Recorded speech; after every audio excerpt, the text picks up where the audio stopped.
We are going to unpack Inman Connect, and a media woman launched a crowdfunding effort to help people during the pandemic. We'll talk about it next on Toole Time.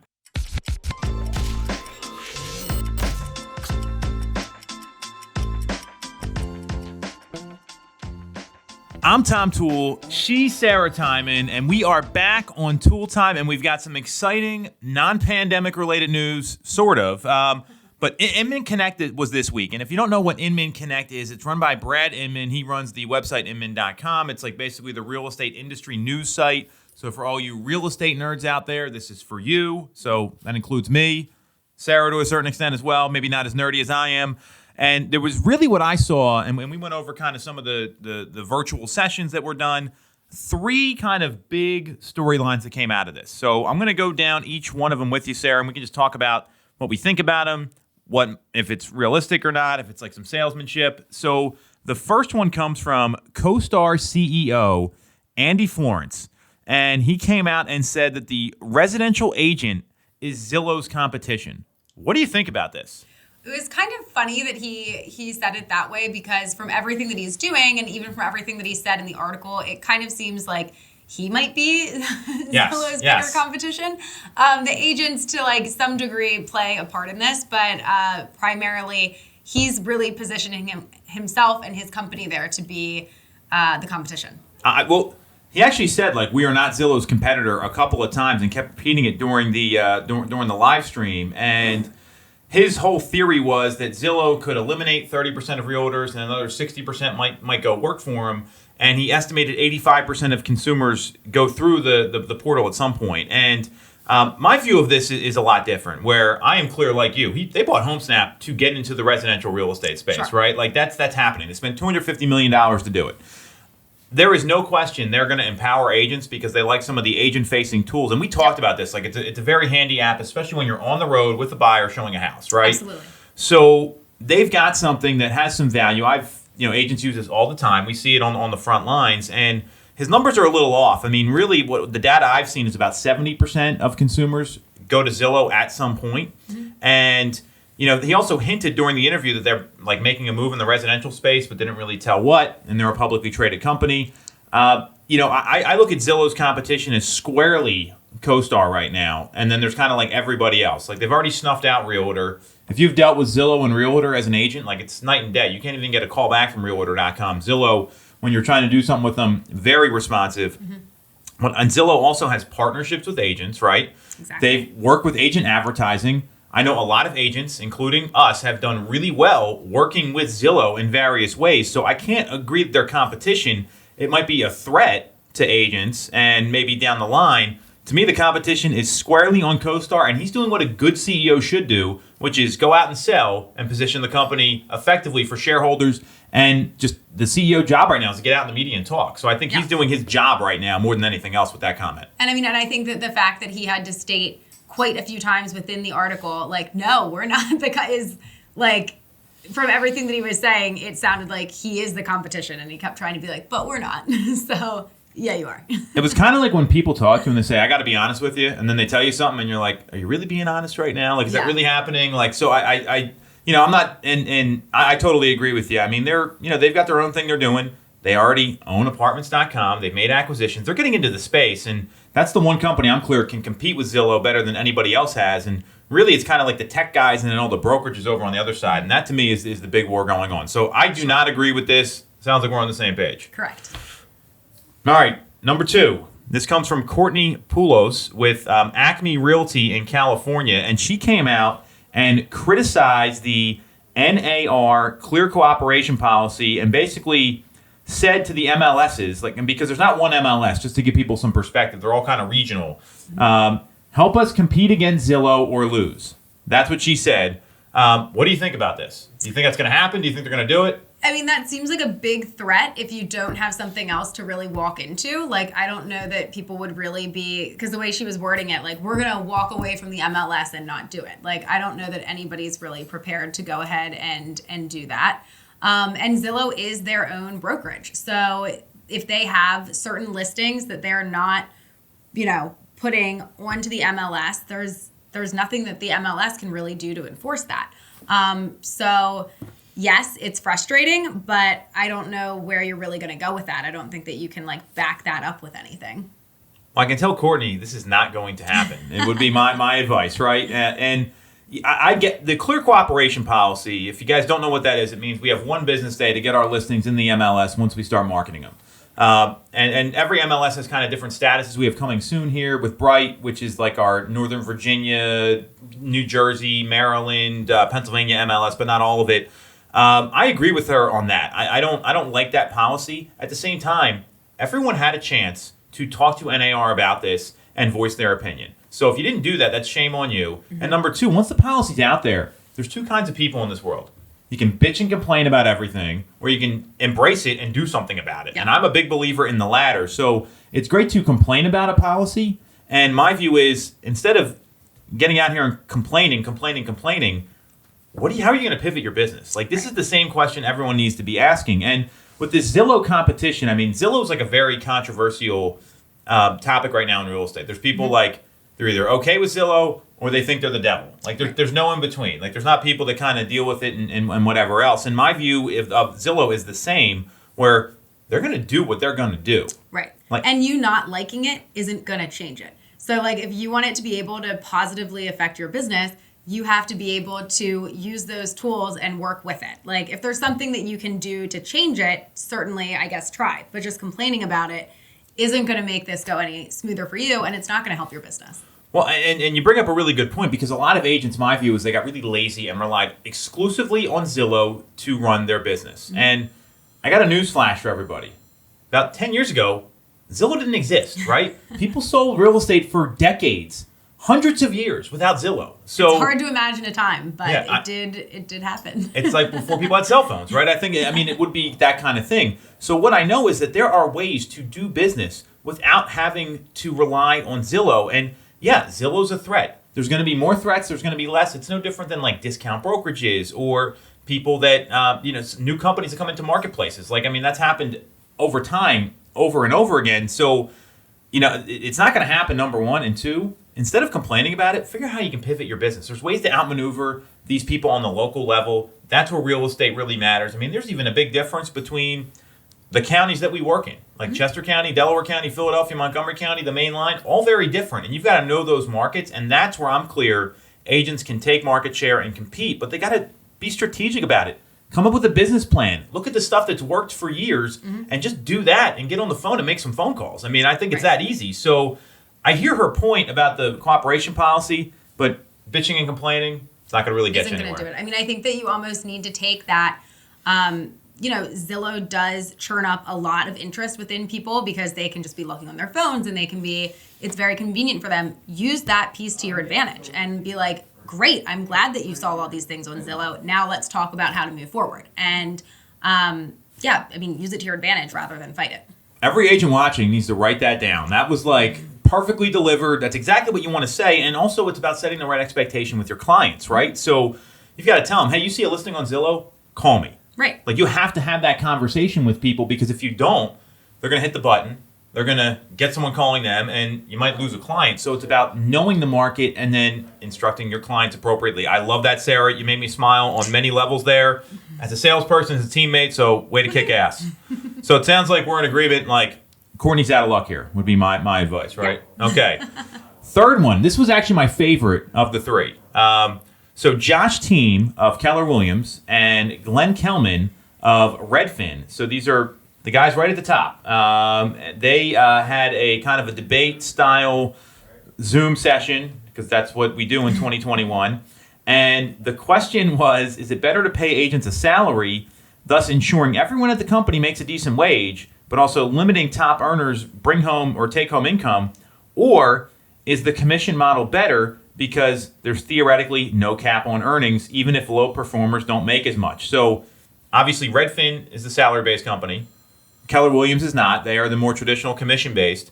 It was a salary versus commission real estate agent debate. What do you think about this? There was a lot of stuff to unpack on this one. Yeah, so both sides, I think, kind of came up with different numbers and statistics to kind of position themselves to look a little bit better, which, is always the case. So I'll let you go through those numbers then. But it's an interesting debate. I think that if you are not somebody that's producing, certainly having a salary would be beneficial to you. Now, if you're the client coming in looking for help from your agent, and the reason your agent is there is because they're not producing, that's telling you something, right? Yeah. On the commission side, like it goes both ways. It's not like because there's no cap, that means everybody's making an unlimited amount of money. You have to be able to do your job, and you have to be successful, and you have to really help your clients and have your clients refer you and have a good reputation out there in order to be able to bring home that high dollar amount. And with a commission only thing, there are certainly times where you work your butt off and you do everything you can for your clients. The deals fall through and you don't get paid anything at the end of the day. And that sucks. Whatever. Then you move on and you keep going, because every once in a while you get another deal there where, maybe everything came together very seamlessly and very quickly, and you didn't have to put in as many hours in order to get that check. So it's commission. That's part of the game.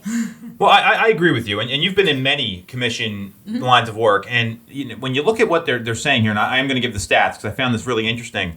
So Glenn Kelman said that the typical agent and his company makes $100,000 after a year of tenure, and some eventually make $500,000. You got to throw that last number out. That's the top people, right? So $100,000 after the first year.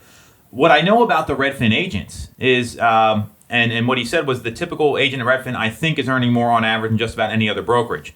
Those agents, they are order takers, right? They're like, hey, I want to go see 15 properties on Saturday. They say great, and they show 15 homes. Now, what I know is that's probably not a good idea for a buyer, because you're not going to remember everything, and it's a very, very different way to approach it. And so, we had one of our agents on our team here at a meeting the other day. They were working with a Redfin type of company, and every time that client called the agent, they got charged. Yeah, that was me. Oh, that was you. I didn't know if it was you or Stacy. Okay. Yeah, we had a question about something. We had gone under contract, and the person that I was dealing with, it was basically at that point a for sale by owner, because she wasn't really utilizing the person that was listed on the MLS as the listing agent, and her exact words were, all right, I'm going to have to call it. I guess I'll try and call in. It might be a while till they get back to me, and I'm going to have to pay for this question. And I was like, oh. Yeah, and then after they did all the work and got the home sold, and really,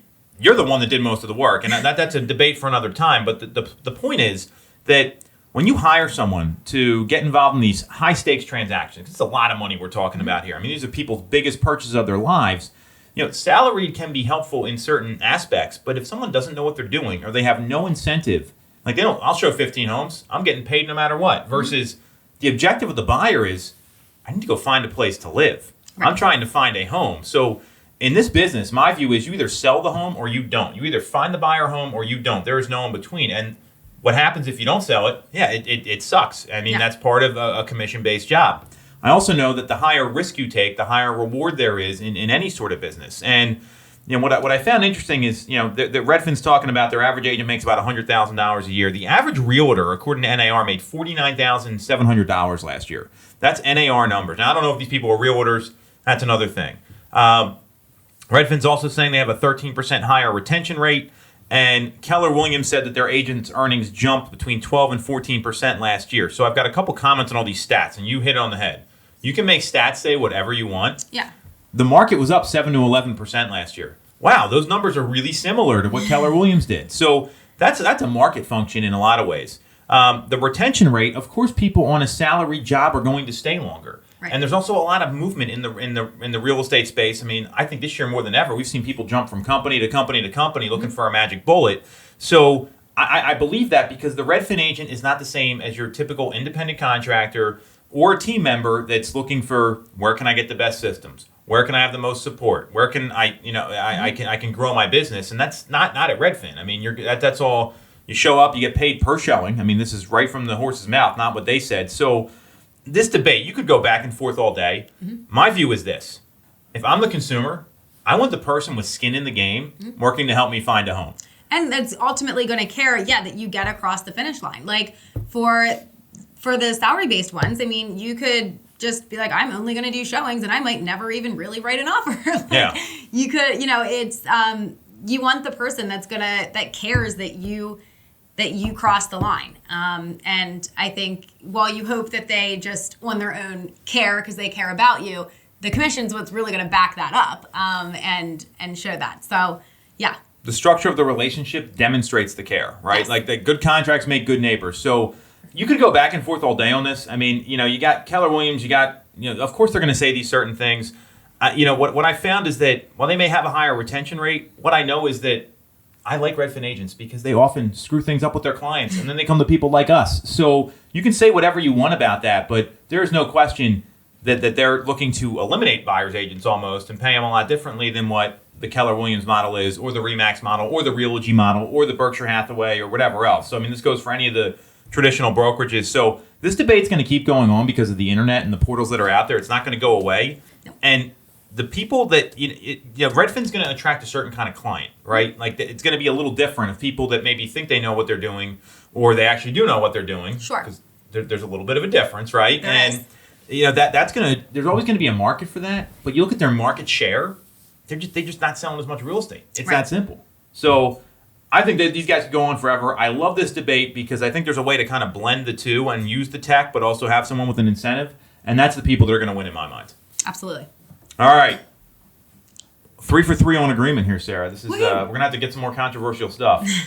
Last story here, and this is really cool. Another Philly feel-good story. So we want to give some credit to Brittany Shar of Media. We sell a lot of homes in Media. We know Media well, so very cool.